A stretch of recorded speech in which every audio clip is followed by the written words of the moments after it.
건강하게 지내. 구청 민원실에서 이혼 신고서를 제출하고 나온 아내는 딱 그 한마디만 남기고 택시를 탔습니다. 택시가 떠나고 정우는 멍하니 그 자리에 서 있었습니다. 그리고 사무소로 돌아가는 길 아버지 회사 로비 유리병 너머로 사원증을 목에 건 정장 차림의 여자가 보였습니다. 1시간 전 이혼 도장을 함께 찍은 전처였습니다. 수아는 정우를 보고도 짧은 눈인사만 건넨 채 동료들과 셔틀버스에 올라탔습니다. 의절한 아버지의 회사에서 일하고 있는 전처, 위자료 한 푼 요구하지 않았던 그 여자의 비밀은 여기서부터 하나씩 풀려나갑니다. 사연 시작하기 전에 구독 눌러주시면 새로운 사연을 매일 받아보실 수 있어요. 오늘의 사연 시작합니다. 강남구청 민원실 창구 앞에서 수아가 이혼 신고서를 꺼내 담당 공무원에게 내밀었습니다. 공무원이 서류를 한 장씩 넘기며 기재사항을 확인하는 동안 수아는 미동도 없이 창구 앞에 서 있었습니다. 눈 한 번 깜빡이지 않는 얼굴, 입술 한 번 떨리지 않는 표정이었습니다. 정우는 수아의 반걸음 뒤에 서서 그 옆모습을 바라보았습니다. 오래전에 모든 것을 정리한 사람만이 가질 수 있는 단단함이었습니다. 정우는 입을 열려다 다시 다물었습니다. 할 수 있는 말이 없었습니다. 수리 완료되었습니다. 공무원이 접수 확인증을 내밀자 수아가 두 손으로 받아 가방에 넣었습니다. 수아가 정우를 돌아보지 않고 민원실 출구를 향해 걸었습니다. 정우가 뒤따라 나왔습니다. 구청 현관을 나서자 오후의 햇살이 두 사람의 얼굴 위로 쏟아졌습니다. 수아가 도로변에 서서 택시를 향해 손을 들었습니다. 건강하게 지내. 수아가 정우를 잠깐 보며 그 한마디만 남겼습니다. 노란 택시 한 대가 멈춰 서자 수아가 뒷문을 열고 올라탔습니다. 택시가 출발하기 직전 정우는 뒷좌석 창 너머로 정면을 응시하는 수아의 옆모습을 보았습니다.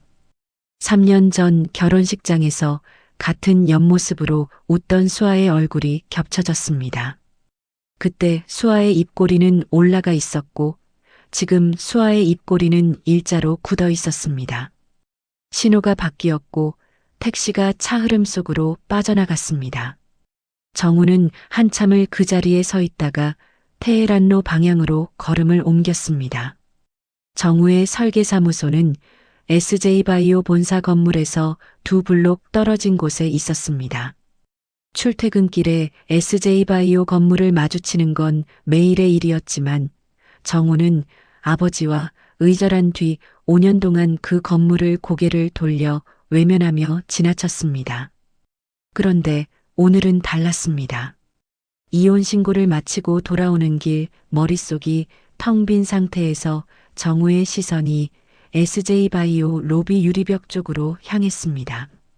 목에 사원증을 건 정장 차림의 여자가 동료들과 함께 엘리베이터에서 내려 로비를 가로질러 걸어 나왔습니다. 수아였습니다. 정우의 발이 보도블록 위에 붙은 듯 멈췄습니다. 수아는 로비 밖으로 나오다 유리문 너머로 정우를 발견했습니다. 짧은 눈인사를 건넸습니다. 그것뿐이었습니다. 수아는 동료들과 함께 회사 셔틀버스에 올랐고 버스가 떠났습니다. 정우는 빈 로비 앞에 서서 움직이지 못했습니다. 1시간 전에 이혼 신고서를 함께 낸 전처가 자신이 의절한 아버지의 회사에서 일하고 있었습니다. 정우는 사무소로 가지 않고 근처 카페에 들어갔습니다. 자리에 앉자마자 휴대폰을 꺼내 SJ바이오 홈페이지를 검색했습니다. 신약개발팀 연구원 소개 페이지에 수아의 이름과 사진이 올라와 있었습니다. 입사일을 확인하니 약 3개월 전이었습니다. 정우가 화면을 내려놓고 천장을 올려다보았습니다. 별거 기간은 9개월이었습니다. 입사가 3개월 전이면 채용 준비 기간까지 역사나면 별거 초기부터 이미 이직을 준비하고 있었다는 뜻이었습니다. 정우는 별거 기간 동안 수아의 삶에 대해 아무것도 모르고 있었습니다. 아메리카노 한 잔이 식어가는 동안 정우의 머릿속에 결혼 초기의 장면들이 떠올랐습니다. 아버지와 의절하고 대학 동기 민혁과 함께 작은 설계사무소를 차렸던 날, 수아가 사무소 현판을 달면서 웃었습니다. 수아는 약학대 대학원을 마치고 작은 제약회사에 취직했고 두 사람은 서로의 꿈을 응원하는 평범한 부부였습니다. 금이 가기 시작한 건 어머니 윤 여사 때문이었습니다. 첫 상견례 식사 자리에서 윤 여사가 수아의 고아원 출신 배경을 알게 된 뒤 젓가락을 내려놓으며 말했습니다. 우리 정우가 참 마음이 착해서. 칭찬인지 비난인지 모호한 그 한마디를 정우는 그냥 넘겼습니다. 결혼 6개월 차부터 윤 여사의 개입이 본격적으로 시작됐습니다. 매주 호텔 식사 자리를 만들어 수아의 말투, 옷차림, 생활 습관까지 하나하나 지적했습니다. 재벌가 며느리가 중소제약회사에서 밤늦게까지 일하는 꼴이 보기 좋으냐? 그만둬. 수아가 고개를 저었습니다. 어머니, 이 일은 제가 오래 준비해온 일입니다. 윤 여사는 그날 밤 정우에게 전화를 걸었습니다. 내 아내가 시어머니 말을 대놓고 무시하더라. 정우는 어머니의 전화를 끊고 수아에게 전화를 걸었습니다. 수아의 전화를 끊고 다시 어머니에게 전화를 걸었습니다. 어느 쪽에도 분명한 말을 하지 못했습니다. 정우는 스스로 중립이라고 생각했습니다. 수아에게 그 중립은 남편이 나를 지켜주지 않는다는 절망이었고 윤 여사에게는 내가 하는 일이 허락된 것이라는 확인이었습니다. 결혼 1년 반이 지났을 때 수아가 연구하던 신약 후보 물질이 학회에서 주목을 받기 시작했습니다. 윤 여사는 그 소식을 듣고 얼굴을 일그러뜨렸습니다. 며느리가 바깥에서 이름을 날리면 집안이 어떻게 되겠느냐. 수아는 그날 밤 부엌에서 설거지를 하다가 수세미를 든 채 한참 동안 움직이지 않았습니다. 결혼 2년 차 윤 여사가 정우에게 단둘이 만나자고 했습니다. 이 결혼은 처음부터 잘못됐다. 제대로 된 집안의 여자를 다시 만나라. 정우는 아무 대답도 하지 못했습니다. 같은 시기 수아가 연구하던 신약 프로젝트가 회사의 자금난으로 중단됐습니다. 결혼도 일도 동시에 무너져 내리고 있었습니다. 프로젝트가 중단된 직후 수아는 대학원 시절 지도교수였던 강도연 교수를 찾아갔습니다. 강 교수는 수아의 실력을 누구보다 잘 아는 사람이었습니다. 다른 곳을 알아봐라. 내 연구를 이어갈 수 있는 곳으로. 강 교수가 업계 소식 하나를 전했습니다. SJ바이오가 수아의 전공 분야에 대규모 투자를 준비하고 있다는 것이었습니다. 수아는 그것이 전 남편 아버지의 회사라는 걸 알았습니다. 가슴이 복잡해졌지만 연구자로서 그 기회를 외면할 수는 없었습니다. 결혼 3년 차 윤 여사에게서 전화가 왔습니다. 정우가 맞선을 볼 거다. 수아는 전화를 끊고 한참을 가만히 앉아 있었습니다. 정우에게 확인하지 않았습니다. 그날 저녁 수아가 현관에 캐리어를 끌고 나오며 말했습니다. 더 이상 내 옆에서 망가지고 싶지 않아. 정우가 뒤늦게 어머니에게 전화를 걸어 맞선 이야기가 사실이냐고 물었을 때 윤 여사는 코웃음을 쳤습니다.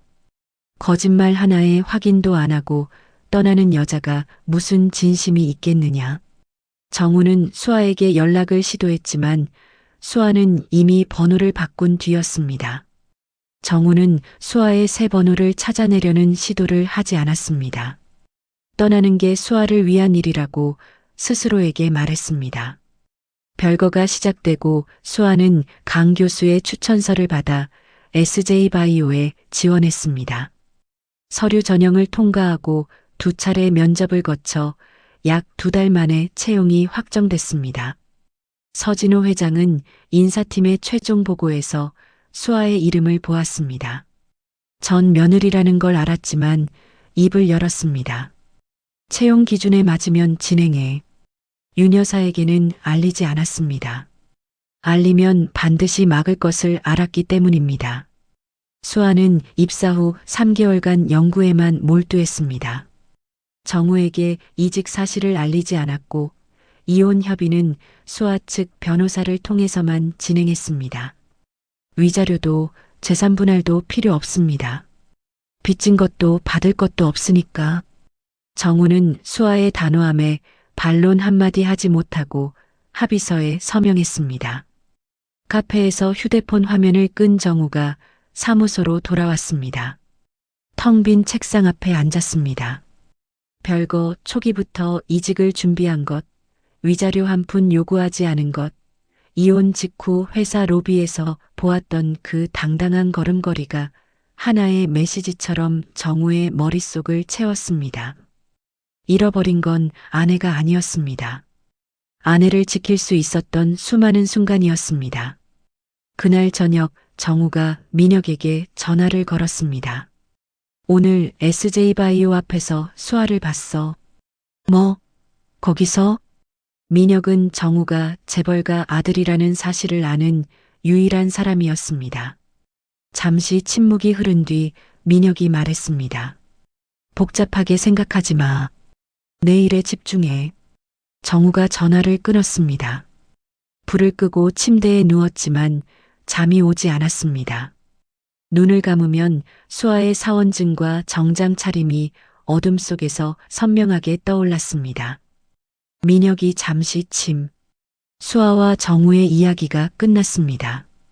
이혼 신고서를 내던 날 아버지 회사 로비에서 전철을 마주쳤던 그 순간부터 두 사람의 인생은 다시 엮이기 시작했습니다. 결혼 3년 동안 서로를 지키지 못했던 두 사람이 이혼이라는 가장 큰 실패를 겪고 나서야 비로소 상대방을 제대로 바라보게 되었습니다. 수아는 끝까지 자기 힘으로 일어섰고 정우는 뒤늦게나마 도망치지 않는 법을 배웠습니다. 화려한 재벌가의 이야기처럼 보이지만 결국 이 두 사람이 찾아낸 건 아주 평범한 것이었습니다. 같은 식탁에 앉아 밥을 먹고 서로의 하루를 묻고 옆에 있어주는 것. 처음 결혼했을 때는 몰랐던 그 단순한 것들이 한번 잃어본 뒤에야 얼마나 소중한지 알게 된 거죠. 여러분의 곁에도 지금 그런 사람이 있다면 오늘 한마디 건네보시는 건 어떨까요? 이야기를 끝까지 들어주신 분이 계시다면 잘 들었다고 댓글 하나만 남겨주세요. 감사합니다.